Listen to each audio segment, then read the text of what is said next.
Nathan, it's super nice to have you in the podcast studio. Thanks for making the trip out. Excited to talk to you. It's beautiful out here. Yeah, it's my honor. Thanks. Good. Well, there's so much to unpack here. But first, before we even get into it, I wanted to hear a little bit about you being honored by the LA City Council the other day. Yeah, it was quite an honor. I have been at a lot of government buildings, usually outside protesting things. They actually let you in the front door? Yeah. Or, fighting charges for being arrested for fighting on behalf of animals. So to be honored by the city of Los Angeles for my nearly 2 decades of work was pretty phenomenal. And they said some really nice things about me and the organization. And, LA has led the way in many regards for animal protection issues. The same city council that gave me this award voted unanimously to ban bull hooks, these weapons that are used against elephants in circuses. That really was the beginning of the end for circuses in Los Angeles and the U.S., across the U.S. So, yeah, it's nice to be recognized. That's cool. And like Eric Garcetti was there and everything. He was, You got the photo op? I got the photo op with the mayor, yeah. You're legit now. Yes. It's all come full circle for you. It's amazing. Well, let's go back to the beginning. This, your life as an animal rights activist is not something that, it's not a bandwagon that you jumped on because it was vogue. I mean, this is like born and bred and, heavily wound into your DNA from almost day one for you. I mean, it's crazy how far back this goes with you. I think it does. It very well could be in my DNA. I talk in the book about the fact that I was delivered by a veterinarian. My dad, Mark, graduated vet school from OSU and met my mom at a horseback riding camp that my dad used to run. So both of my parents were very hands-on with animals. And for me, I have a fly friend who knows that he's not going to be attacked. Right. Very curious about what's happening here. But for me, being born on a farm in rural Ohio, a village of less than 2,000 people, I was surrounded by animals from my earliest childhood memory. And I always was drawn to them. I always loved animals. I could always sort of put myself in their place and imagine even for a moment what life must be like for them. And that instilled a great level of empathy within me for all animals. So that was sort of the basis. And then this fly really is quite interested. I don't know what to do about that, but we'll work it out. Yeah. I mean, I think you just came out of the womb very sensitive to that, almost like it's a past life thing. Like, there was never any question about what your life was going to be about. It's true. And, reflecting back on starting the organization when I was 15 and becoming a vegetarian when I was 11, it all just sort of seems like it was always meant to be. And people will say, oh my gosh, that was so young. That's so amazing. For me, it never felt like that. It just always felt like a natural calling. I was always being pulled in that direction. It wasn't really a choice. It was the only option. Right, the calling. And your parents, particularly your mom, was super supportive. I mean, it seems like from the book, she was your champion from day one. Yeah, and I was fortunate enough to have 2 parents who I think their sort of philosophy on raising children, my sister and I, was it's your life, make your decisions, and we'll be here to support you. And being a vegan or becoming vegan, starting an animal rights organization, I think was something that my mother, at least initially, was very proud of. I think it took my dad a while to sort of come around and fully understand the scope of the work and why it was so meaningful. But a lot of pride from the family. So you grow up on this farm in rural Ohio, coming from a long line of Ohio farmers that date back, generation after generation. Yeah. So you grow up with all these animals, and you're the kid who's, bringing home every wounded animal you can find. And we have Caesar, the rat, who becomes your best friend. And so you're that guy, right? Yeah. From the beginning. From the beginning. And around livestock animals from a very early age too, but it was a very different time in terms of how those animals were raised and treated. That's right. So I would rescue, birds that would fall out of trees. I'd find, feral cats in the barn, and we'd get them adopted. There were just always animals around that I was sort of nurturing and taking care of. And Caesar, the rat that you mentioned, was this rat that I rescued from our neighbors who bred animals to be used in laboratory experiments. And he came home with me when I was 6 years old, and he would sit on my shoulder and just became my best friend. And it was Caesar who really taught me that all animals have personalities and minds. They feel loneliness and joy, and they have a sense of curiosity, and they crave freedom. It's not just dogs and cats. Mm-hmm. And I would have friends come over, and I would be so excited for them to meet Caesar because he was so important to me. Yeah. But most of them would be really sort of terrified of him, and they would shriek in horror at the sight of his tail. Like, people couldn't get over the sight of a rat's tail. And so at this young age, I started to see that we bring a lot of prejudice to the table with animals, and we arbitrarily call some pests and others pets. And so Caesar challenged that notion for me of why we extend our consideration for some animals but not others. Mm-hmm. Yeah, speciesism is a very bizarre, weird psychological phenomenon. And as somebody who was raised around pigs and cows, and these animals had names, it was not unusual for you to observe the bond that transpired between human and animal, but that didn't extend to the rat, right? So it's kind of your first exposure to that idea and that differentiation that we kind of psychologically and mentally have, which is weird. But the thing, this whole kind of path that you're on seems to have crystallized around this one event that takes place around a dissection. That's right. So can walk us through that story? Yeah. So I was 15 years old, and again, farming community,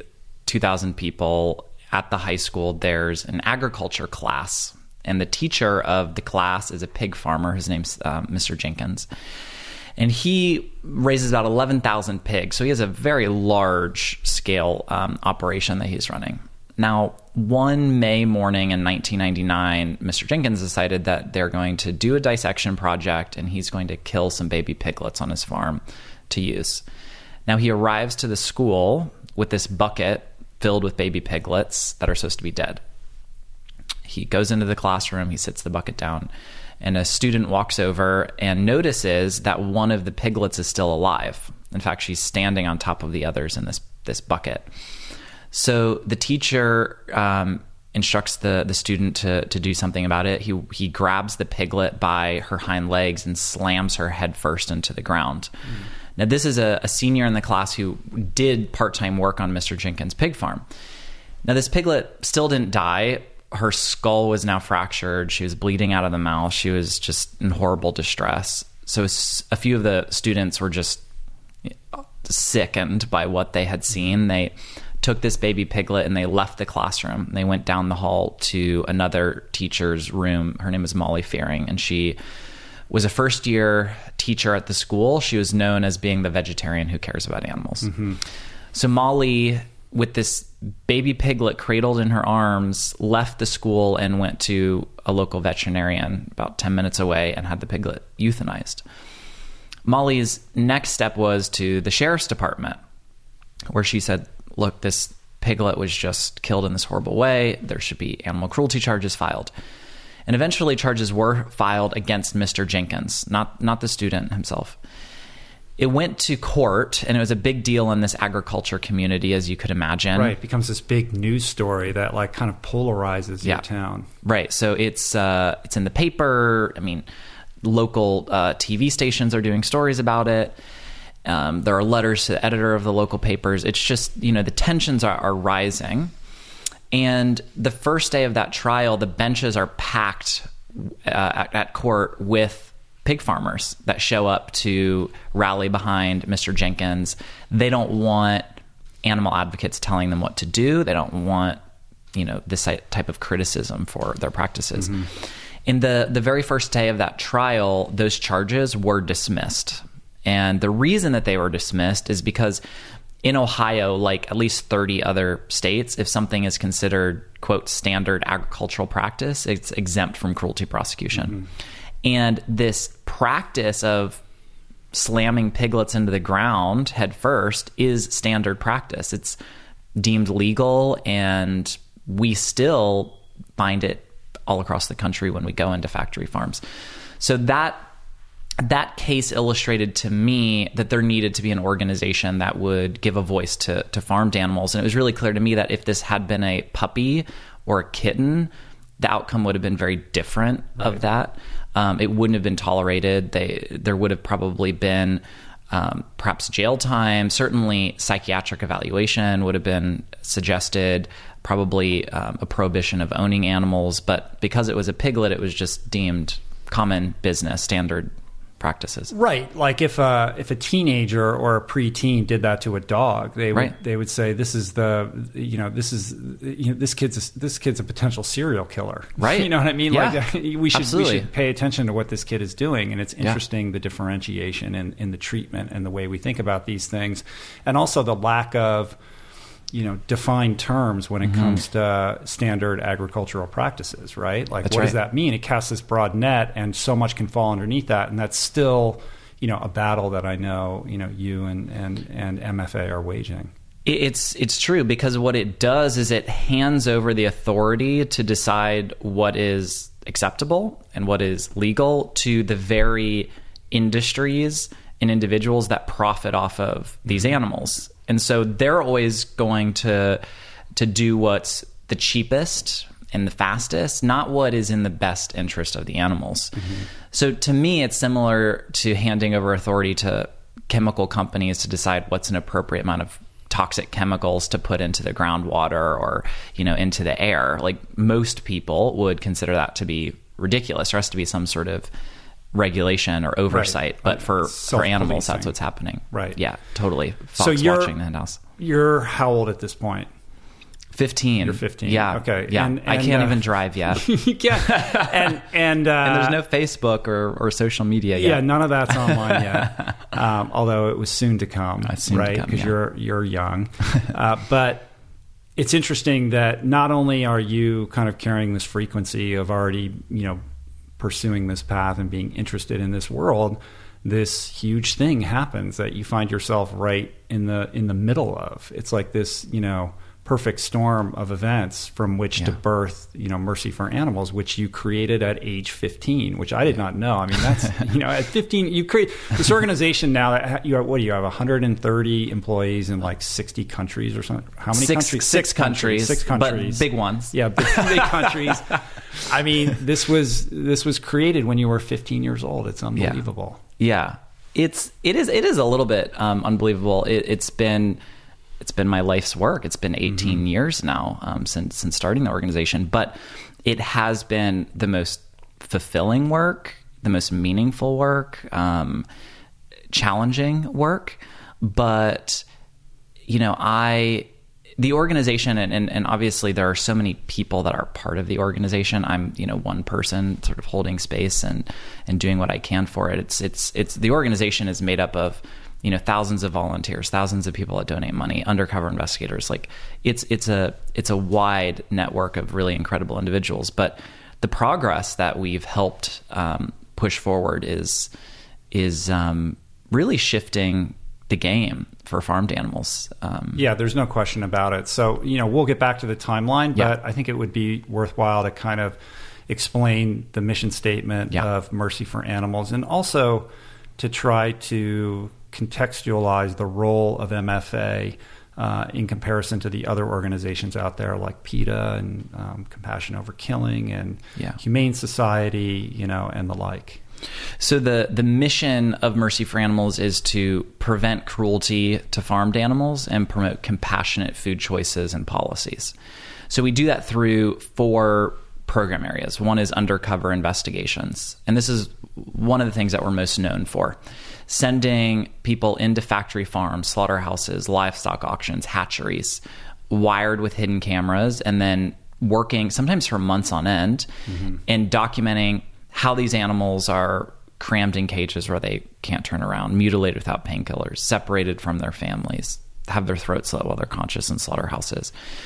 And using that evidence to then support our other program areas, the second being legal advocacy. So one, enforcing the very, very few bare bones state laws that are on the books to protect farmed animals, but more importantly, pushing for stronger laws. As I said, we have these common farming exemptions that mean that you can essentially do anything to farm animals as long as a lot of people are doing it. Things that would be illegal if they were dogs or cats. And we have most of the animals kept in confined systems where they, can't engage in natural behaviors. They have no access to the outdoors. So pushing for more legal protection for these animals. The third area is corporate outreach. So getting big companies like Walmart and McDonald's to end the worst forms of abuse that animals endure on factory farms, adhering to the internationally accepted 5 freedoms. So like freedom from hunger and thirst, pain and discomfort, freedom for natural movement, those types of things. But in practice, that meaning an end to battery cages for egg-laying hens where 5, 6, 7 birds are kept in cages the size of a file cabinet drawer, can't spread their wings, can't walk, can't perch, roost, dust bathe, anything natural. Ending the confinement of mother sows in gestation crates where they can't turn around, and confinement of baby calves in veal crates, ending the mutilation of animals, so no tail docking, no castration without pain relief, and changing the genetics of these animals. These animals are now really Frankenstein animals. They've been bred to grow so large and so fast they can't even walk naturally oftentimes, and ending the really horrific slaughter of chickens, which have no federal protection at slaughter. There's not a single federal law for any farmed animals during their lives on the farm.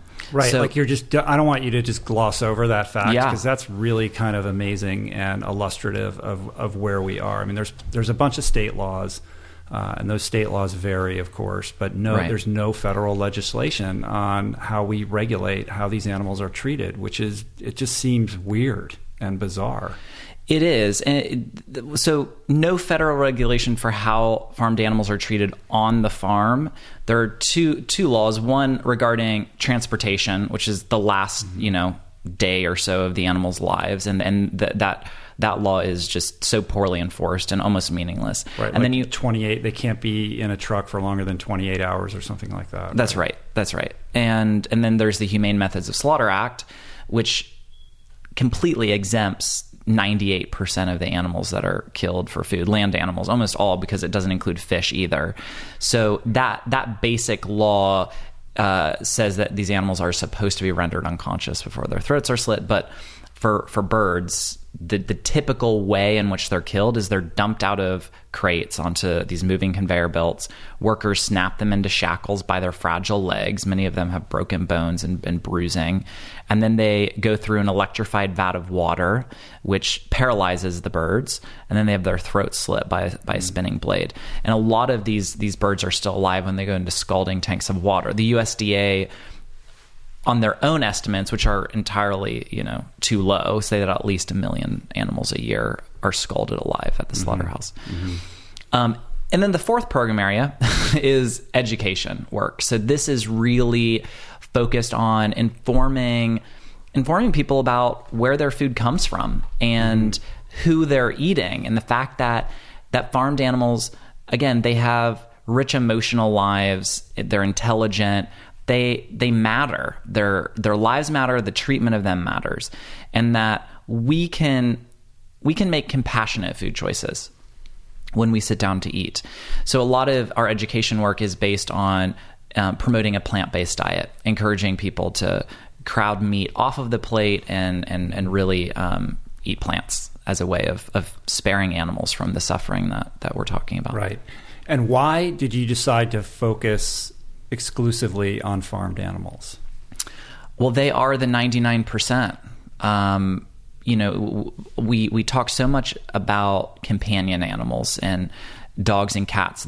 Half of us share our homes with them. Half of those animals will receive Christmas gifts this holiday season. We spend billions of dollars on their care and elective surgeries. We live in a world, in a country of people who love animals. But really, when people say that, they're mostly talking about dogs and cats because those are who we know as individuals, and those are who are most present in our lives. We come home to them. But when we're really talking about animals, we're talking about farmed animals. 3,000 times as many farmed animals are killed in the United States than dogs and cats are euthanized in shelters. 3,000 to 1. We're talking about over 9 billion of them every single year in the U.S. That's almost 300 every second. So why farm animals? Because all of these animals matter, and we only have so much time and resources and energy, so we should direct it to where there's the most suffering and where we have the opportunity to do the most good.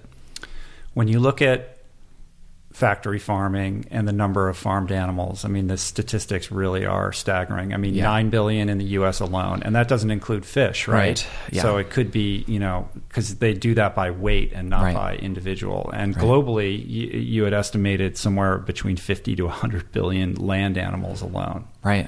It's insane, right? It's insane. So one of the things I thought was really interesting about your book is you kind of give this primer, this history of how factory farming evolved. Like, nobody is super enthusiastic about factory farming, but this is the world in which we live, and this is how we've created a way to feed the planet.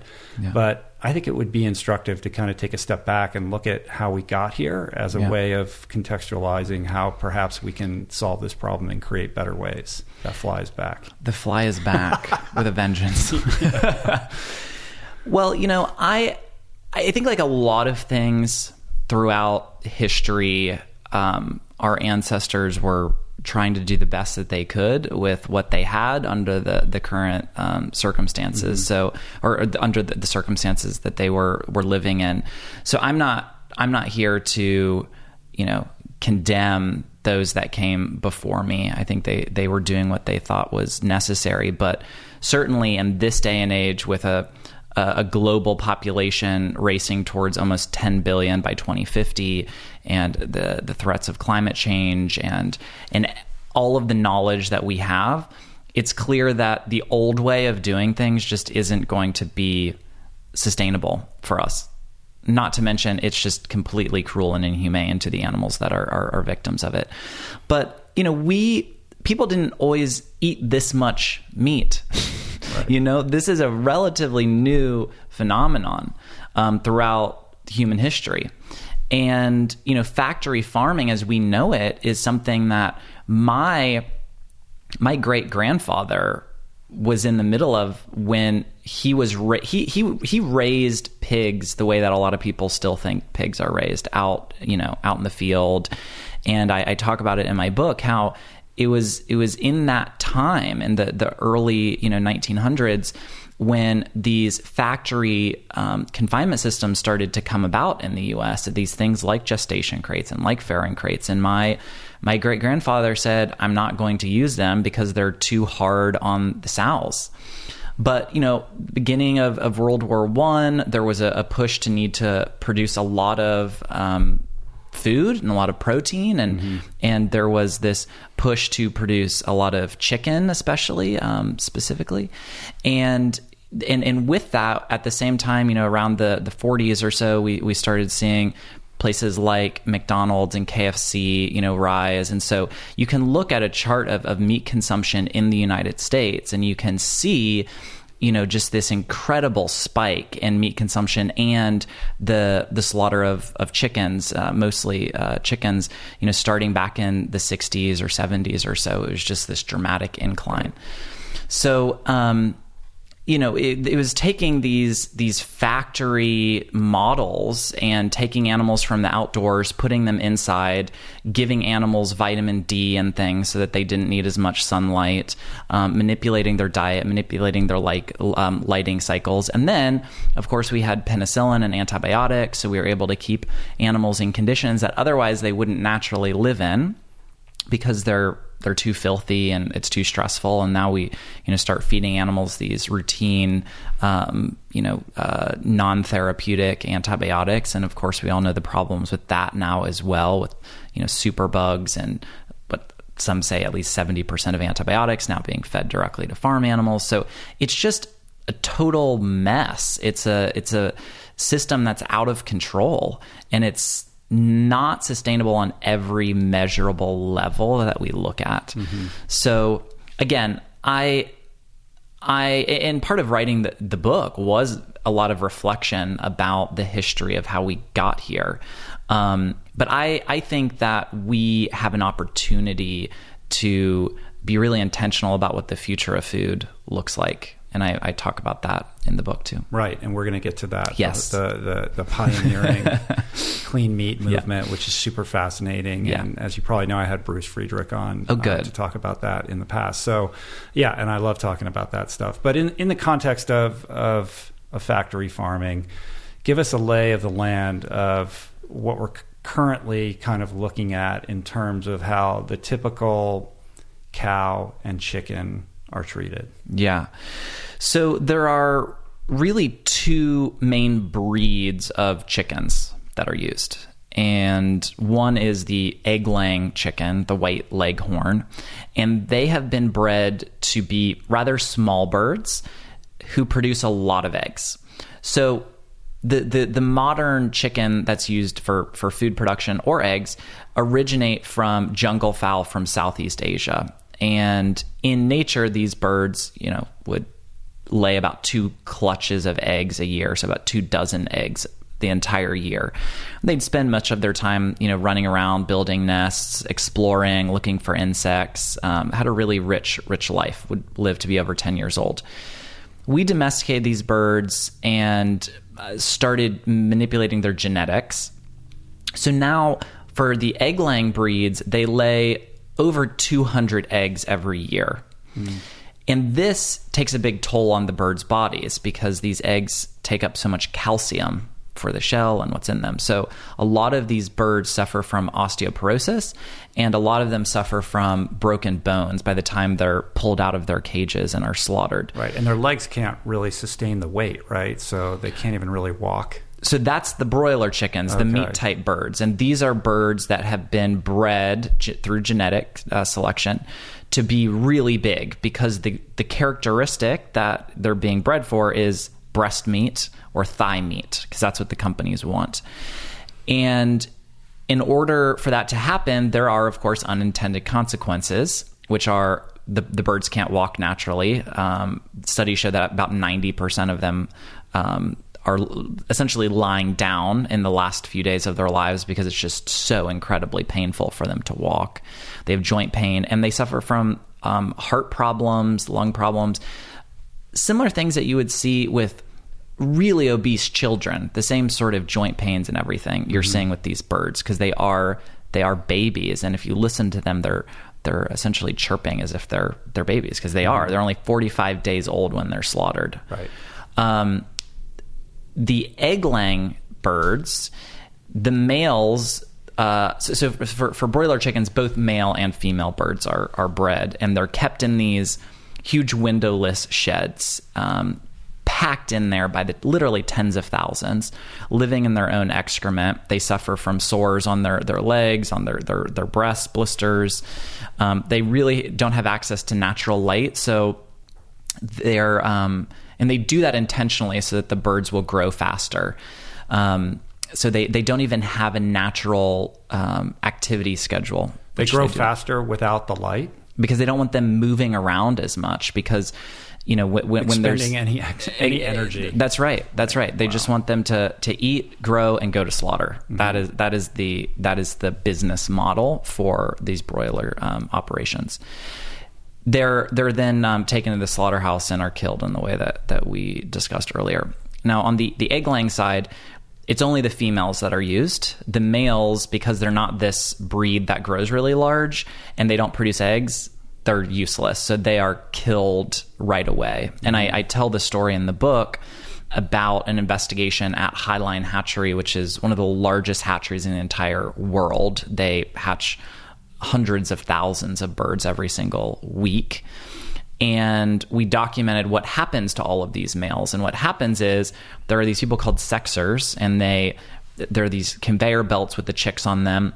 And it gets to this area where there are people that sit around, and their job all day is to grab chicks by their wings, look and see if they're male or female, and then toss them in one of two directions. One is where the females go, and the other is a chute. And they go down this chute, and then the conveyor belt takes them into this room that most people can't get into. And what's in that room is a huge macerator where the conveyor belt of the birds are dropped into, and then they're ground up alive. So the males are just ground up right away. They're ground up alive. Yeah. Mm-hmm. Yeah. That's how they're killed. And it's just all day. There's just chicks being dumped into this macerator. And in some ways, they're the lucky ones because the fate is so horrible for the females. So if they're female and they go down the other chute, they will have their beaks burned off, either with a hot blade or with a laser. And then they'll be trucked off to a facility where they'll be put in these tiny cages that are stacked on top of each other. They'll never feel the grass under their feet. They'll never see sunlight. They'll never breathe fresh air. Mm-hmm. And they live in these cages for usually about 2 years. And then their egg production starts to decline, and they're considered worn out. And they're also killed. Sometimes they're thrown into gas carts right there on the farm. They're gassed with CO2. Sometimes they're sent and slaughtered for low-grade products like chicken soup or something. And what happens to the masticated chickens and the feces and the waste? Like, how is that managed? Well, it's similar to all factory farms. And pig farms and dairy farms are huge, literal polluters, in the sense that the waste of these animals is not regulated in the same way that human waste is. And you have a situation where, for example, with cows and pigs, they produce more waste, one animal, than perhaps multiple humans would be producing. And they'll go into these huge, essentially manure lagoons, and it will sit there collecting, bacteria. It's a huge environmental hazard. They try to spray some of it on nearby fields. Right. There was that scene in What the Health where That's you right. see that happening. That's right. And this happens all over the place. They're literally spraying them on fields like it looks like it's fertilizer, or they're irrigating crops, but it's just fecal matter and waste. Yeah. And a lot of these farms are in, communities of color, underprivileged communities. So there are so many issues that are really embodied in what's happening here. Right, it becomes a socioeconomic problem. Absolutely. So, and then it'll rain, or unused waste will get into the nearby creeks and streams and groundwater. And I talk in the book about an egg farm in Ohio. And at the time, Ohio was the largest egg producing state in the entire country. Now it's still, in the top, the top bracket. But there was the largest egg farm there called Buckeye Egg Farm. And it was run by this man named Anton Pullman, who was actually banned from owning chickens in Germany because of cruelty to animals. But Ohio and the U.S. said, hey, come on over. Right. We want you to build your operation here.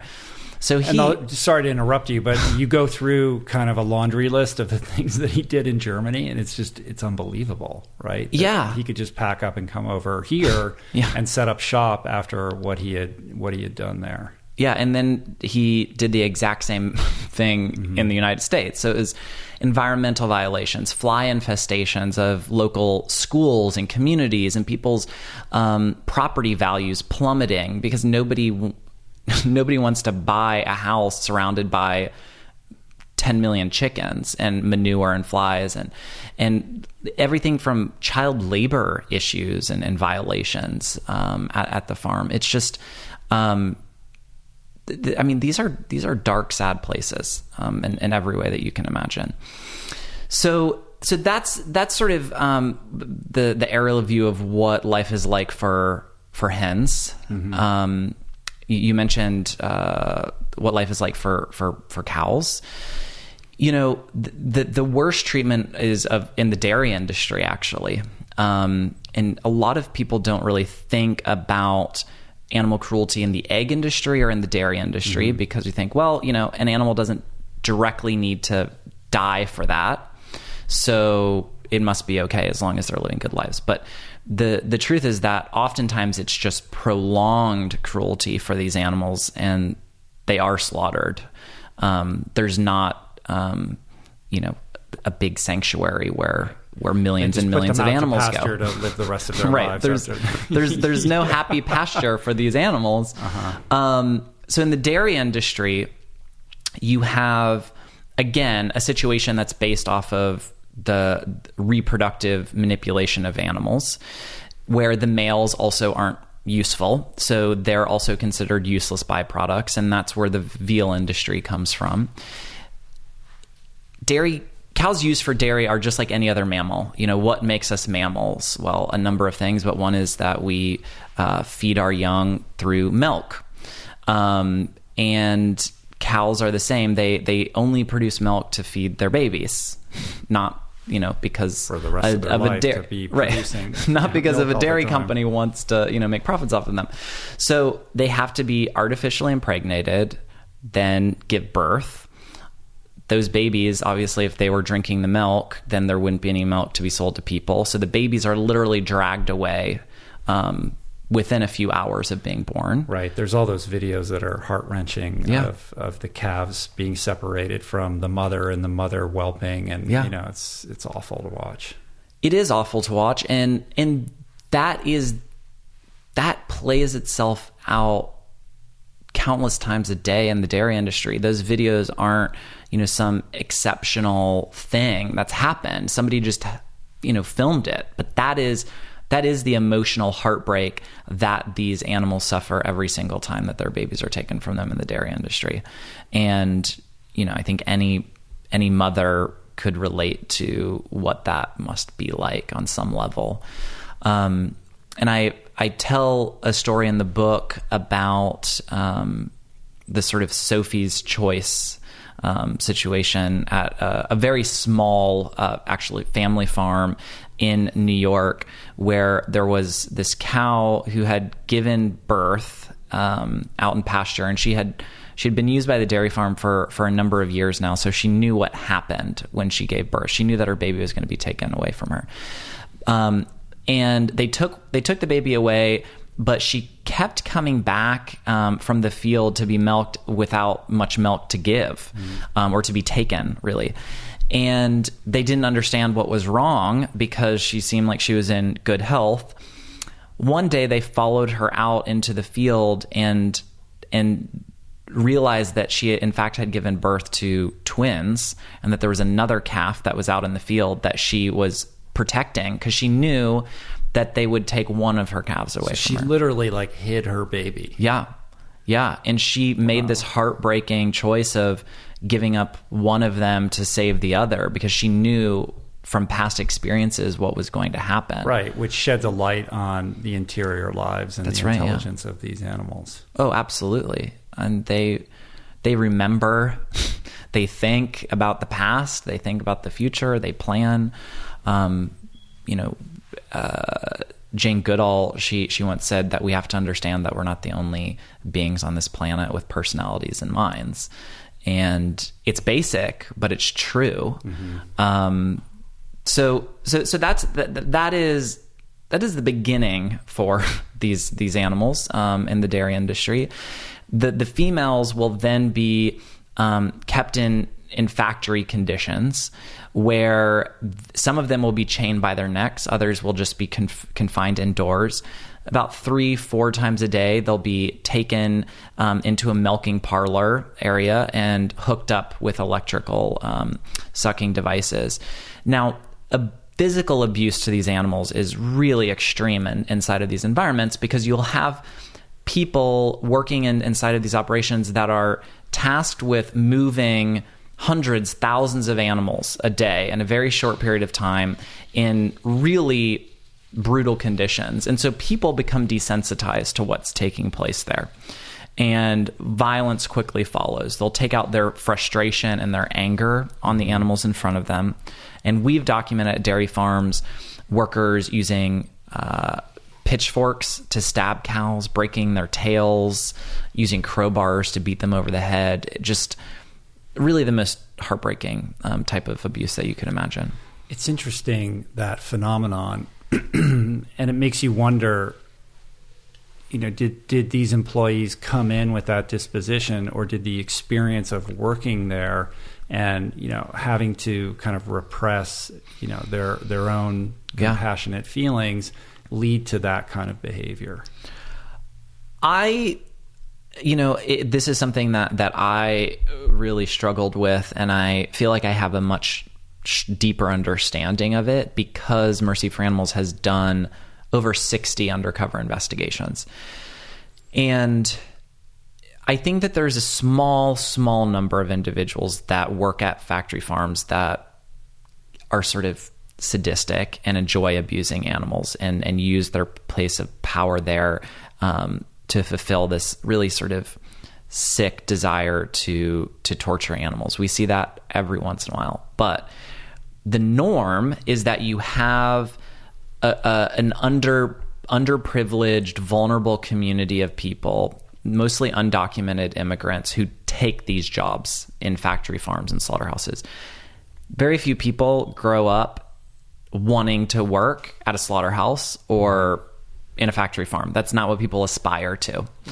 So this is the work that most Americans will not take. So we have people that take these jobs, which are some of the most dangerous in the entire country.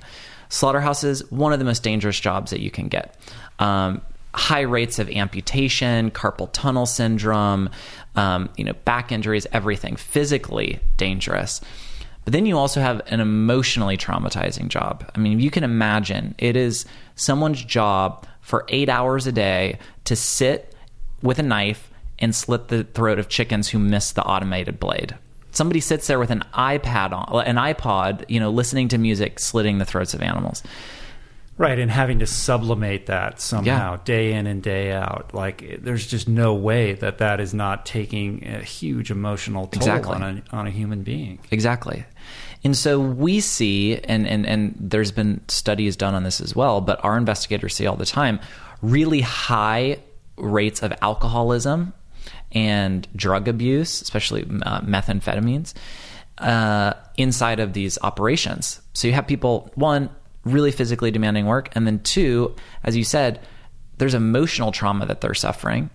And I talk in the book about perpetration induced traumatic stress, which is a form of PTSD where you take people who are put in positions of jobs to carry out acts of violence that they normally wouldn't do in good consciousness. And that's exactly what the jobs are at slaughterhouses. You have people who come in, take these jobs out of desperation, are filled with compassion, care about animals, but within a day or a few days, imagine what a month or a year would do. These people have to numb themselves, have to disconnect, have to not care about what they're doing and what's taking place in front of them.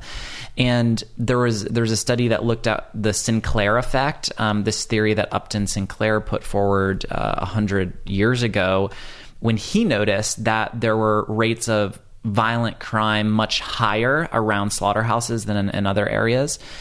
And the research shows that is in fact a phenomenon. Mm-hmm. And you have higher rates of violent crime, with homicides in some cases being carried out in the same way that animals are killed, that people's throats being slit in that manner in communities where there are slaughterhouses. So animals are definitely the biggest victim in terms of number and duration of suffering, but they're not the only victims of these industries and systems as well. And to me, it's a simple question: do slaughterhouses have a place in a civilized moral, ethical, enlightened, conscious society? To me, the answer is no. Right. And Upton Sinclair, what was it, 1904 when his book came out? 1906, 1906. Yep. And that book had a huge impact. It did. It's still taught in schools, and it had, it had a pronounced impact on the administration and legislation at the time. It was kind of a sensation, right? It was. And yet the long-term impact of that was unheeded, right? Because here we are today. And people like yourself are putting out books on the same subject and advocating in the way that you do. And yet it seems, although culture is shifting and we're in a new era, and that's very exciting, and I have a lot of optimism around that. There's still a lot that needs to be heard that is not, like, it's not landing, right? Yeah. And when we talk about, the oversight and the regulation, and we'll get a little bit more into, what that regulatory landscape looks like, it doesn't seem like anything is really being handled properly, right? Where is the oversight? Where is the USDA in all of this? And why is there not more hands-on governance in terms of policing what is okay and what isn't, at least in the construct of accepting that this is how we're feeding the planet at the current moment? Well, it comes down to money and power, and the agriculture industry, and most specifically the meat industry, the dairy industry, are really powerful lobbies, and they don't want oversight and they don't want regulation. They want to, and we're seeing that more now than ever, and they want to be able to cram more animals in smaller cages. They want to run production speeds faster than ever. In fact, they're trying to increase the speed of poultry slaughterhouses now. And they're already moving at a rate of, every second essentially hanging a bird, and they're trying to double the line speed. So the industry, if there is no oversight or there is no public scrutiny, would continue to go down this path. That obviously is bad for animals, but it's also bad for consumers as well. And, we're seeing more and more of these ag-gag type laws that are being proposed, which really seek to stop the type of work that Upton Sinclair did, which led to the first two federal laws regulating slaughterhouses in our country. And, these ag-gag laws, which essentially are intended to criminalize whistleblowing. They want to make it illegal to take a photograph or a video inside of a factory farm. Mm-hmm. They are intended to intimidate people from stepping forward and really pulling back the curtain and showing people where their food comes from. And you see the meat industry and the dairy industry step forward and put their entire weight behind bills like this, and then fight tooth and nail against regulations that would even require animals be able to turn around in their cages. So it's really clear, where the industry's focus is. But these ag-gag laws are dangerous to democracy as well. It's amazing to me that they withstand constitutional scrutiny. Like, I don't understand. Like, I feel as a lawyer, I feel like I need to educate myself a little bit more about this world, because it just does not seem like it has a place in an open democracy to erect these laws that are preventing consumers from understanding, where their food is coming from. Is there anything more fundamentally, needed from a consumer than to have an educated understanding of the mechanics behind, what they're getting at the supermarket? Right. The Washington Post tagline right now is "Democracy dies in darkness," and that's exactly what the meat industry is trying to do, is keep people in the dark. And so most of these ag-gag laws started popping up around 2011. About half of the states considered them. Most of them were defeated, but big ag states like Iowa, who are bowing to the interest of the agriculture industry, not doing what consumers really want, and consumers in Iowa didn't want an ag-gag law, pass these bills. And now a number of them have been challenged in federal court as being unconstitutional, and a number of them have been overturned. And the judges have said, yes, this is a violation of freedom of speech, freedom of press, and in their ruling specifically compare Mercy for Animals investigators to Upton Sinclair. And they do say exactly what you said. What is more important than our right to know about where our food comes from? Mm-hmm. So there definitely is a challenge. But to me, it says a lot about this industry, that instead of seeing the issues that animals face and the fact that consumers oppose what they're doing, which is true. I mean, you look at national polls and over 90% of Americans say, yes, animals, including those raised and killed for food, should not be tortured.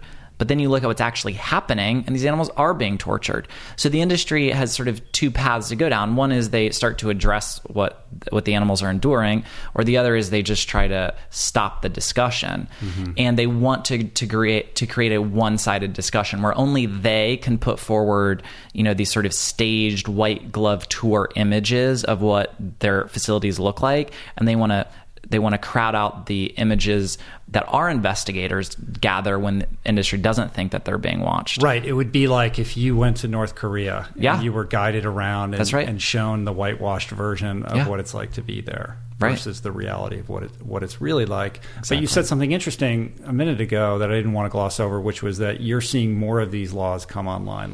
So my understanding was that we're kind of sounding the death knell for the ag-gag law era, but are you saying that's not the case? Well, 2011 is when a lot of them came up.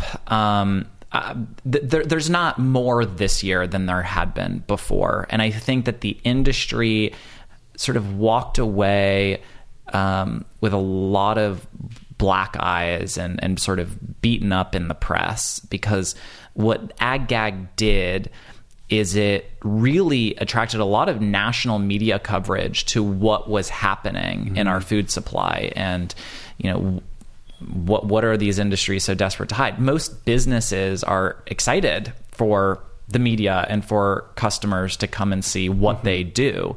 But it's the opposite in the meat industry. And just so we're clear, the way the law deals with somebody who violates one of these ag-gag laws is to treat that perpetrator as a domestic terrorist. Yeah, and in some situations, the penalty for just snapping a photograph while someone beats a pig, for example, carries a harsher penalty than beating the animal does. Right, so they go after the documentarian and not shoot the messenger, not the abuse that's actually been perpetrated. And for you, I mean, this goes back. Your first sort of undercover investigation was like 2001, right? Yeah.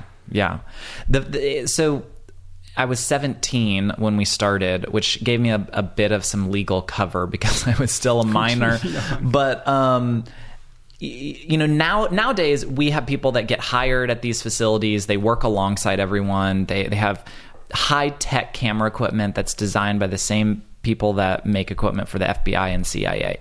But in the early days, we used a tactic known as open rescue, which started in Australia about 30 years ago. And it's a combination of investigations, animal rescue, and civil disobedience all wrapped up into one. So we would send certified letters to egg farms in the state, and we'd say, we're concerned about what's happening with the animals there. We want a tour. Will you give us a tour? We never received any responses.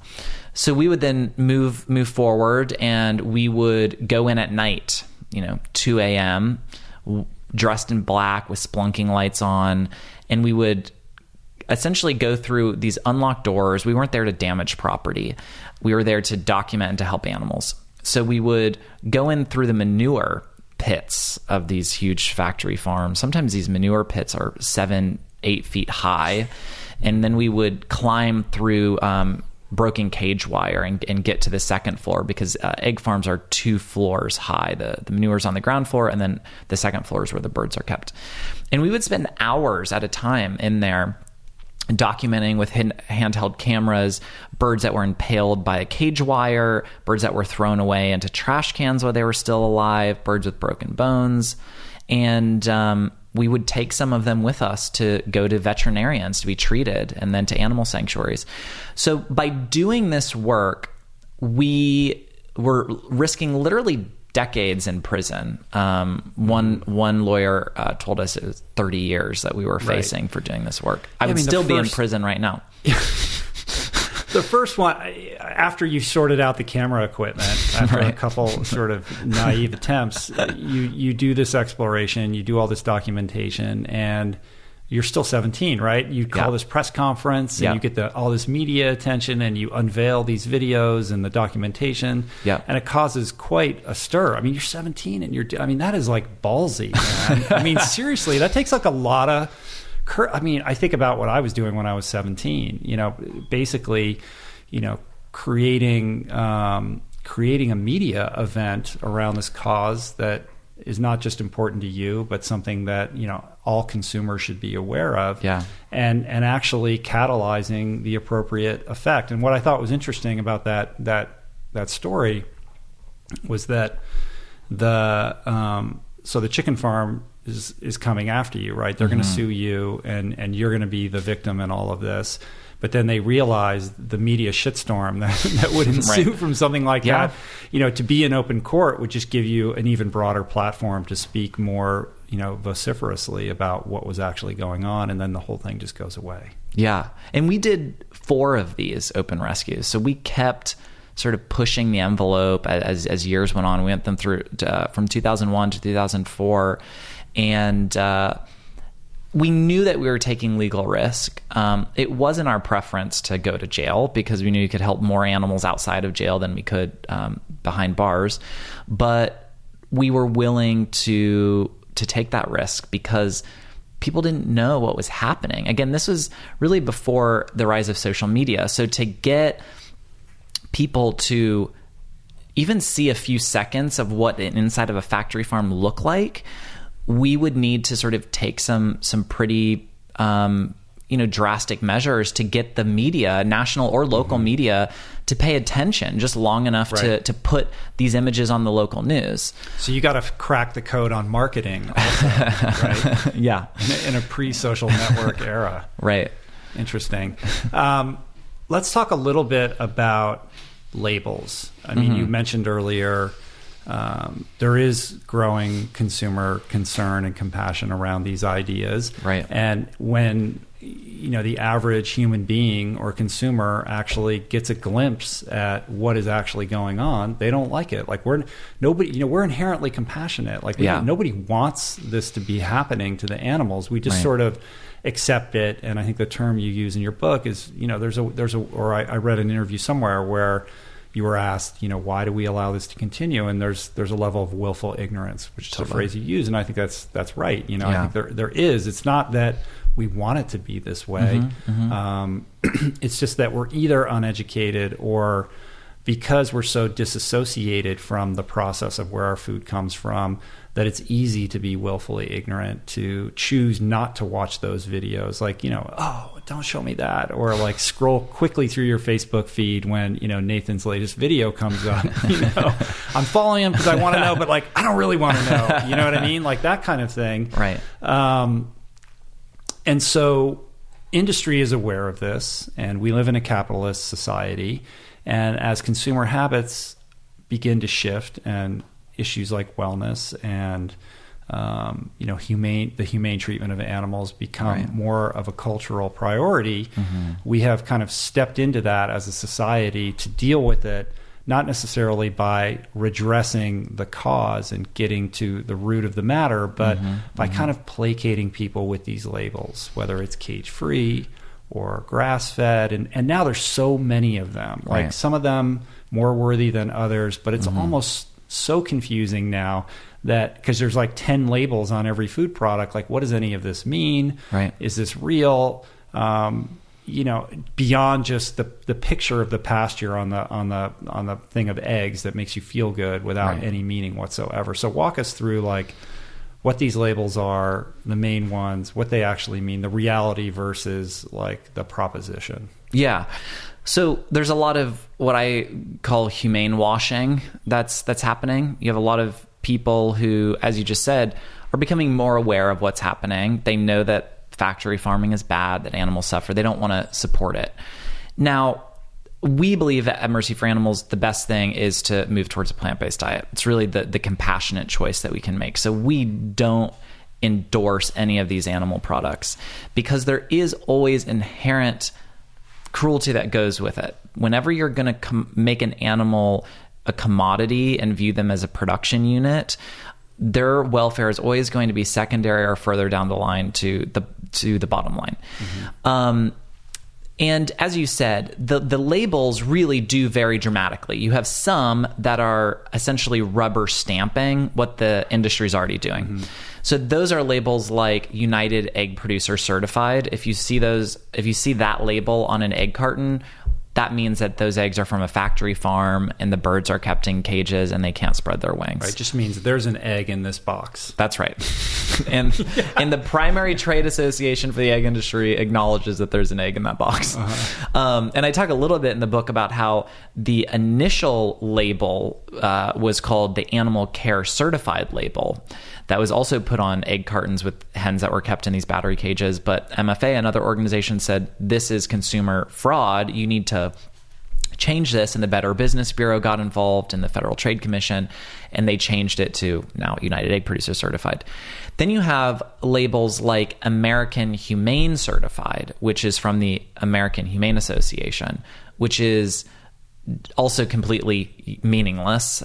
This is the same organization that's behind the No Animals Harmed and Making of This Film labeling that you see on films, which has come under scrutiny because they will put that label on films where animals have died or been killed or nearly drowned, abused, just terrible things.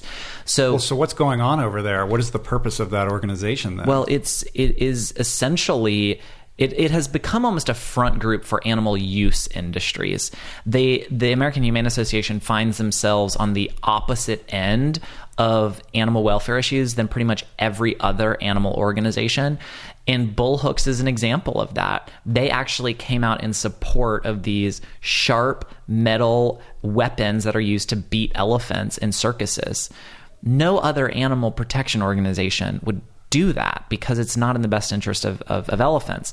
So you have an organization that has a really wonderful sounding name that has essentially been co-opted to just fall in line with what animal use industries are doing. So it's incredibly misleading. They're now... it's almost like a lobbying group. Or like a like these super PACs where they have these names that sound great and you have no idea what they're actually behind. Exactly. And this American Humane Certified label is now appearing on Butterball Turkey, Foster Farm Chicken, I talk in the book about an investigation that we did at Foster Farm chicken operations here in California that actually led to criminal animal cruelty convictions at one of these American Humane Certified facilities. So you have that on one end, and then on the other end you have things like the Whole Food program where there's a tier, 5-tier, and you can actually see what the different labels mean, 1 through 5, and then in the middle you have cage-free, which is arguably better than keeping hens in battery cages, but it's a far cry from what most people think. Right, like what is cage-free? So cage-free means that the birds are not kept in these individual cages that we talked about earlier, but they're essentially caged by the bodies of other animals. They're kept in these same, oftentimes windowless sheds like broiler chickens or meat type birds by the tens of thousands, and they don't have access to the outdoors. And there are serious problems associated with that. You have cannibalism. Birds can only establish a pecking order with up to about 100 other birds. That's how many birds they can recognize. They can determine who's in charge, what the social hierarchy is supposed to be. If it gets much larger than that, it's chaos and there's no social order, and the birds start to cannibalize and attack each other. So you have a lot of issues with that. And then of course you have the male chicks that are still killed, and the birds are still killed when their production declines. There's no cage-free sanctuaries either.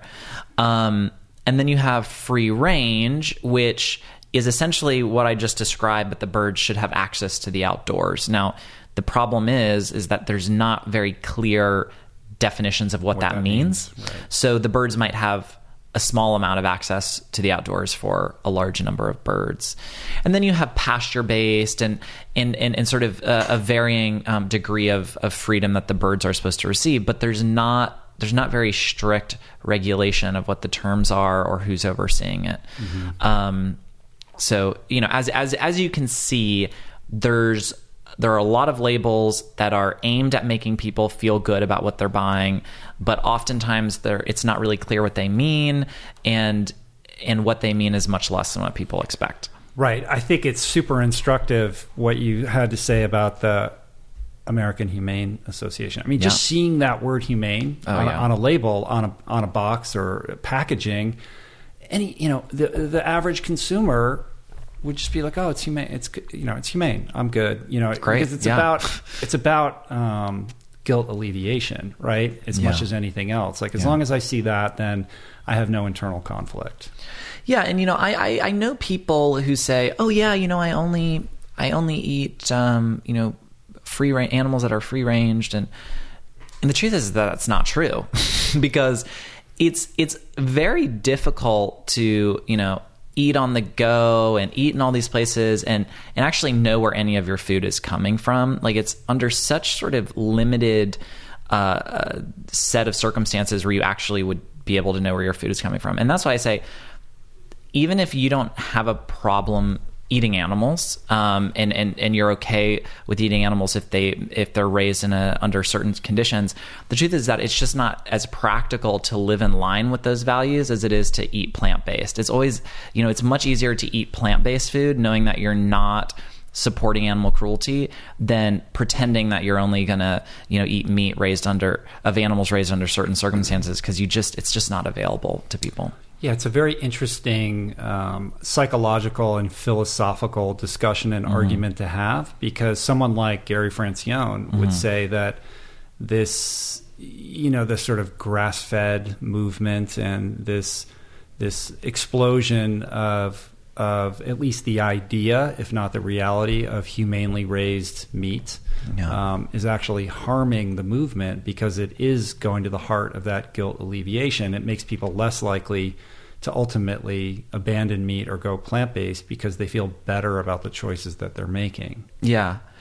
I don't believe that that's the situation that we're in for a number of reasons. One is I think we have to look at the ethics that are at hand and say, the animals that are unfortunate enough to be raised into the food system, because like it or not, there are people that are eating meat. Most people are eating meat right now.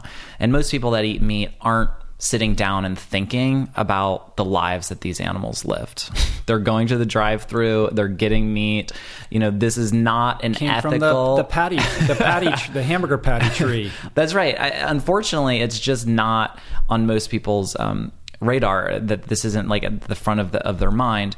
So the animals that are being raised and killed in these conditions, I believe it is our moral and ethical responsibility to ensure that they are not tortured, to do what we can to alleviate the worst forms of abuse that they are subjected to. And anything short of that, I think is in line with speciesist views, to say, no, we shouldn't advocate for these animals to live better lives. To me is to say, let them suffer, and let them suffer in the worst way possible. And following that sort of argument, you could say, well, if it's just about argument's sakes and people not feeling good about eating meat, then treat animals worse. Make sure that all of them are skinned alive. Then you can tell people that every animal is skinned alive, and isn't that terrible? Then It will weigh on their shoulders. But nobody would say that, hopefully, because that's so absurd. And if you look at countries where there's a higher rate of vegetarianism, especially like in Western societies, these are also the places where there are higher animal welfare standards and higher laws protecting animals from abuse. So I think when we have laws and policies that move the ball forward for how farmed animals are treated, it says these animals matter. We can't just treat them any old way. Like, we have to acknowledge that they have feelings. And even if you're going to use them, they can't be treated in the worst way possible. And I think that is a step forward in ethical evolution in our relationship with animals. It's not the end game. It's not a place where we're having a completely respectful relationship with animals by any means. But I think that it does move the needle forward. But I think the movement, and certainly Mercy for Animals does this, needs to be clear about what's actually happening, you know, and when there is a move of getting animals out of cages, we say, this is progress, but this is not good enough. This isn't the end game. This doesn't mean that cage-free is cruelty-free, for example. And I think that there are some organizations that do rubber stamp and endorse these animal products. Mercy for Animals is not one of them. We never have been. We never will be, because we don't need to be eating animals. And because of that, it will always be unnecessary suffering and unnecessary violence that these animals are being subjected to for our food. Where are the battle lines currently being drawn? Like, where is the war? Where does it sit right now? Like, what needs to be addressed first, and where are the resources and the energy and the focus being directed? In terms of animal welfare campaigns, or just the movement overall? So, or just in kind of canvassing the legislative, regulatory landscape of what is actually happening right now. So a lot of the change that we're seeing in terms of how animals are treated on farms is happening on the corporate level. And you have companies like Walmart that sell a quarter of the groceries in this country. They have more power to change the fate of animals than most states do. And you have McDonald's, buying billions of eggs every year, et cetera. So we've been able to help drive change through corporate policies. We've gotten over 200 companies to change their policies to the tune of over 1.2 billion animals that will be affected by those policies every year. It started out with gestation crates, getting pigs out of gestation crates. Then it moved to battery cages and getting hens out of battery cages. And now the primary focus for us is the treatment of broiler chickens. So again, they are like the 99% of the 99%. And like 300 a second or something like that are being killed. Right. It's astronomical.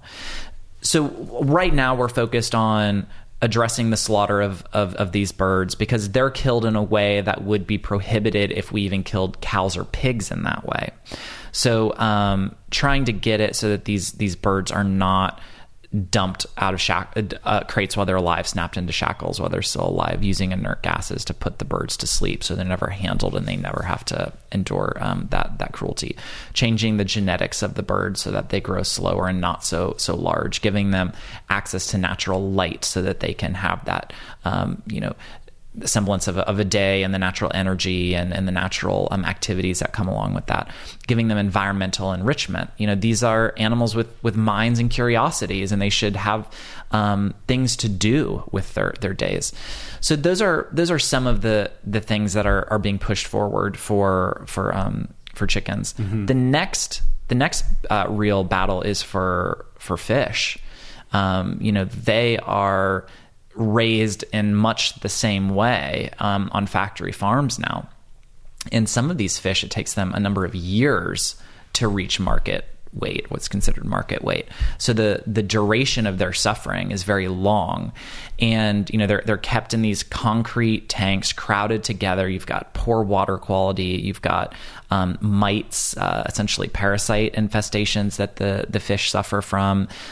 They suffer from blindness. Then you have handling, the cruelty and the way in which they're slaughtered. So we're starting to lay the foundation for doing work for fish probably in the next year or so. On the legislative front, I think it's pretty exciting what's happening, actually.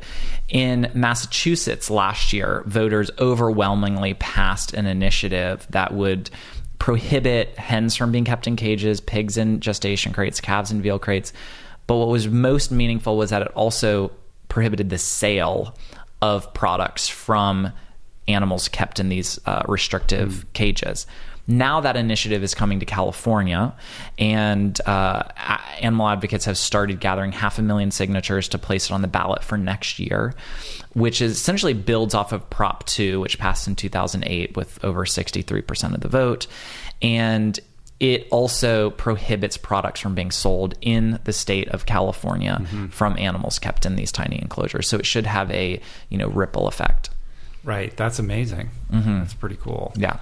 What do you think are the big obstacles that you face in terms of trying to get people to understand where you're coming from? I mean, we still have a long ways to go. Like I said earlier, a lot of progress has been made. Yeah. And you kind of break it down generationally in your book. Like the baby boomers, 1% of them were vegan or vegetarian, Gen X 4%, millennials 12%. So there's a trend here. Huge trend. Huge trend. Still, most people not on board. Yeah, and they say that a tipping point is 10%. So if you look at millennials, it's clear that we're over the tipping point. And I am optimistic at the end of the day. And I say with the work that I do, I see the darkest side of humanity with how people can be cruel. But in the same day, I see the brightest side of humanity. I see the kindness, creativity, ingenuity, and courage that people can have to make the world better for themselves and for animals and for our environment. So I believe that innovation will help save us from these challenges. And I talk in the book about how the meat industry is ripe for disruption. It's just outdated. It's inefficient to funnel so many grains through an animal, most of it being used just to keep the animal alive and energy, and then part of it being defecated out to get a small return, essentially. So, if you look at the transportation sector, you look at what got horses off of the busy streets, pulling these, heavy carriages and enduring the blistering heat and the freezing temperatures. Yes, there was ethical concern, but it was Henry Ford in the Model T that made riding horses appear to be just so outdated and inefficient and silly. And the same thing, happened in getting and driving an end to much of the whaling that was happening. It was, kerosene and other oils. And, we look at the changes in how we communicate and not sending so much paper mail because we can get, a million times more information on our phone. So and you see what's happening in the energy space, moving, towards clean energy and solar and all of those. So the same is happening in the protein space. And I know you talked about, speaking with Bruce from the Good Food Institute. I talk in the book about co-founding the Good Food Institute because I do believe that innovation in the protein space has the potential to just dramatically change the game. Some of that in plant-based proteins, but also in clean meat, taking a harmless biopsy from an animal, getting a stem cell, growing it in a suitable medium in a bioreactor or brewery, and creating real meat outside of the animals. And I consider this, as others do, the second domestication. The first, 10,000 years ago, the Neolithic period, when we started domesticating animals and plants, that essentially led to agriculture, that led to society as we know it today in many ways.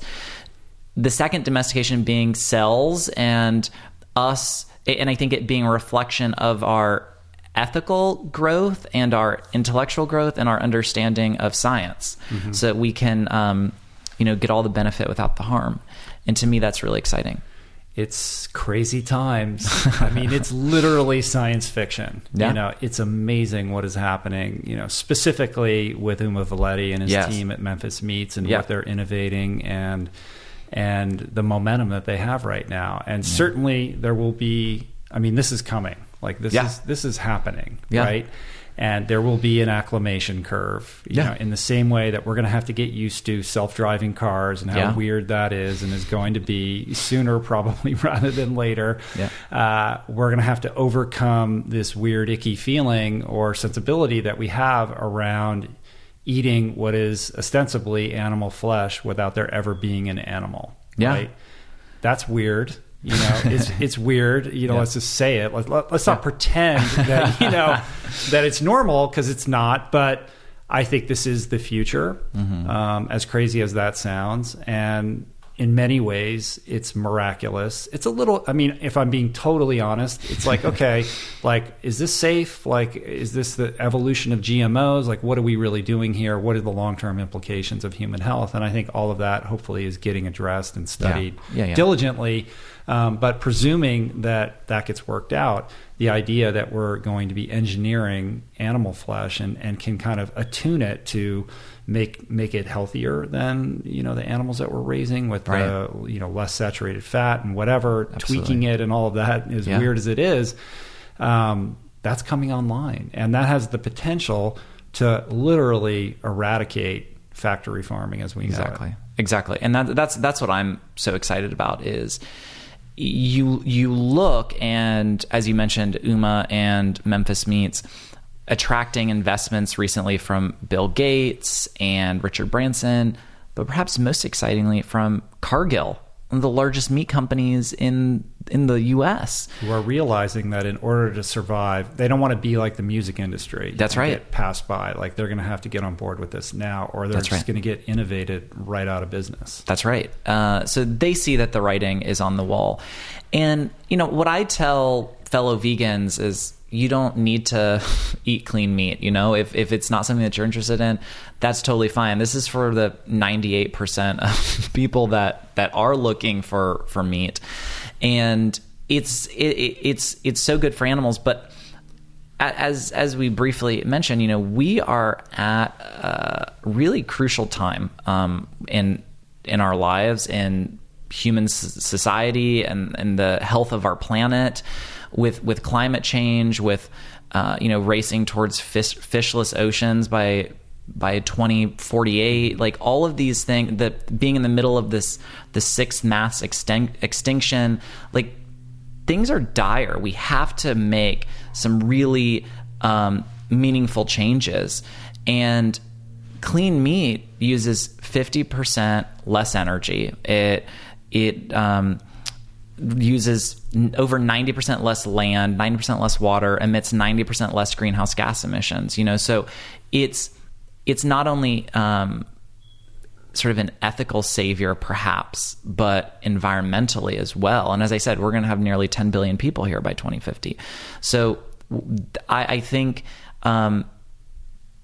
we can't just wait for the entire population to have an ethical awakening on these issues. We need to have the sustainable and ethical choice be the convenient choice, the default choice, So when the mother in Michigan is going through the drive-through and she's getting a burger, it tastes the same, the price is the same or even cheaper, but it happens to be meat that is grown through cellular agriculture instead of animals that are tortured, then I think we're starting to get to a place where real progress is being made. Or a super tasty veggie burger. Tasty veggie burger, yeah, 100%. It's a race against time. Yeah. And it's interesting that, we really are running out of time. Like, when you really look at what's going on environmentally, like we are running out of time. And it's going to be down to the wire, I think. I agree. And it's interesting that all of this technology is coming online now, almost like, necessity is the mother of invention. Like, we need it now, and now it's happening.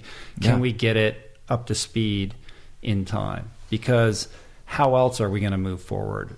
Factory farming, we just can't continue down this path and expect to preserve our planet. We've established beyond a shadow of a doubt the damage that it's doing, and as we escalate towards 10 billion people, we can't continue to do it. And look, grass-fed beef ain't going to cut it. And this idea that we're going to repasteurize arid lands through it's just I don't buy it. That's not how we're going to feed the planet.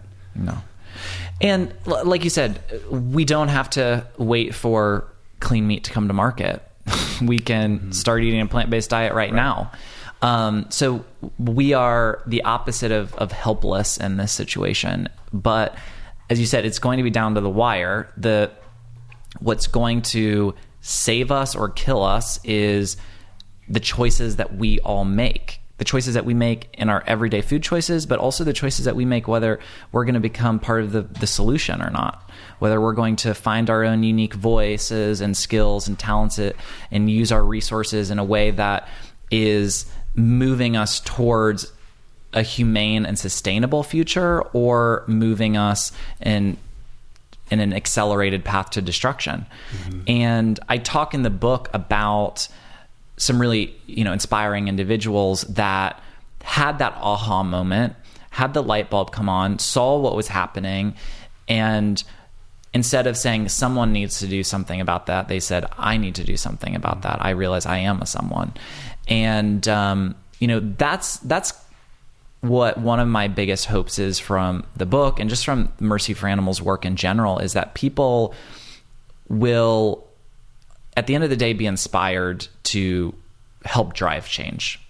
And there's so many ways in which we can do that, whether that starts out by changing our own diet, whether that's donating to organizations that are having an impact, or whether that's, starting an innovative company. I have friends that are artists that use their platform to inspire people to think about what's going on. I have friends that have started vegan bakeries, that show people how tasty and easy it can be. I have friends that have stayed in the business world so that they can earn to give. And they now have literally dozens of people around the world that are working full-time on behalf of animals because of that decision. So the answer to what you can do, I think, is a bit different for everyone. But the truth is that we have to do something. And being an advocate, and I think sort of living your values, is the ultimate expression of love. It's the ultimate way of being present. There's a quote that says, activism is my rent for living on this planet. And to me, that's definitely true. But it's also you're paying double fulfilling. Rent. You might need to have a talk with your landlord. So to me, it's kind of this double win. You get to make the world a better place, but you also get to bring so much meaning into your life. And we live in a time where there's this kind of happiness economy, and everyone is trying to figure out, how do I become happy? And I think a lot of people realize once they're down that path that, a faster car or a bigger house or, a nicer kitchen doesn't quite cut it. It's a matter of living a meaningful life, something that is contributing to the world in a way that's bigger than just yourself. And for me, helping animals who are really the weakest and most vulnerable amongst us in our society is as meaningful of a mission as I could imagine. It's, to me, really telling how those in power treat those that are at their mercy. And certainly, farmed animals literally have no choice, and they have no voice in our system. So I think that when we're able to extend our circle of compassion to include those that we might know nothing about or relate to the least, we benefit from it, they benefit from it, and our entire society benefits from that. That's really beautifully put. I love that you said that. And I think that the idea, or placing focus or putting a lens on how this journey has girded your life with meaning is part of the discussion that doesn't get enough attention, I think. There's a perspective that someone like yourself is a martyr, that you're torturing yourself and miserable, right? Because you're putting yourself in these dire situations for a greater cause. But the truth is very different from that. And I've experienced my version of that, which is when you get outside yourself and you do align your actions with your values and you make your life about something greater than your personal agenda, that you achieve that elusive goal that you have been seeking, which is to be contented and fulfilled and purposeful. And it's beautiful to hear you say that. And I think that it is an environmental cause, and it is an ethical cause, and it is the evolution of civil rights. It really is. It's the next thing that we need to start paying attention to.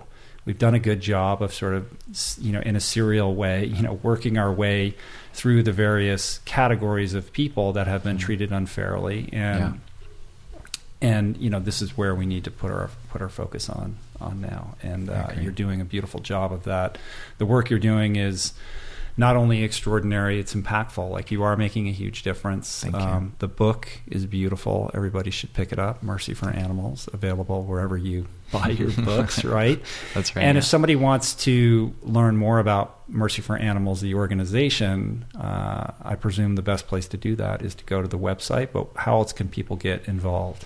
Yeah, you can find us online, mercyforanimals.org. You can find us on all the social media platforms, simply at Mercy for Animals. Yeah, I hope that you will find us, that you will follow us, that you will support us, that you will get the book for yourself and for others for the holiday. It's a great holiday read. No, it is. I love the book, and I think we didn't get into it perhaps in as much detail if we had more time, but what I love about the book is the personalization to it. We were talking a little bit before the podcast.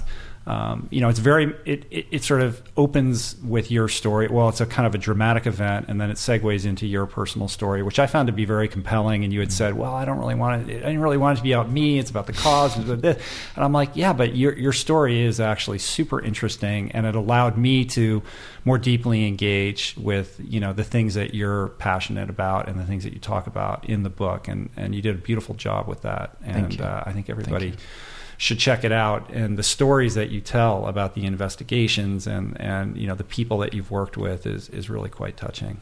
Thank you. Yeah, it's as I told you, it was a vulnerable experience to write a book about yourself. Yeah. There were things in the book that I hadn't even shared with my therapist I've been seeing for 10 years. I know that feeling. Yeah.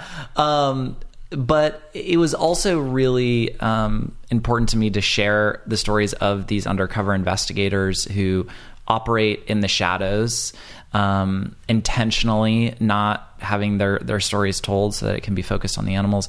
It's really the first book of its kind that really, I think, humanizes who the people are that go undercover that are driving so much of this change. It is a story-based book, and as you know, it closes looking at the future of food and Uma's story and others who have found their voice in a way that is redefining the relationship that we have with food and with animals. And right, the two Joshes at Hampton Creek and Ethan Brown at Beyond Meat and Impossible Foods and the like. And Miyoko's, And Miyoko's, that's right. Yeah, cool.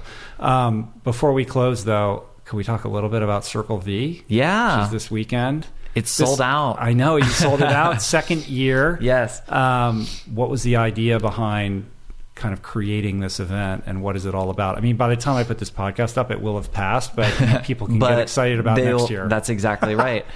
I'm really excited about Circle V. It's a food and music event that celebrates animal rights. So it's the vision is sort of the vegan Coachella.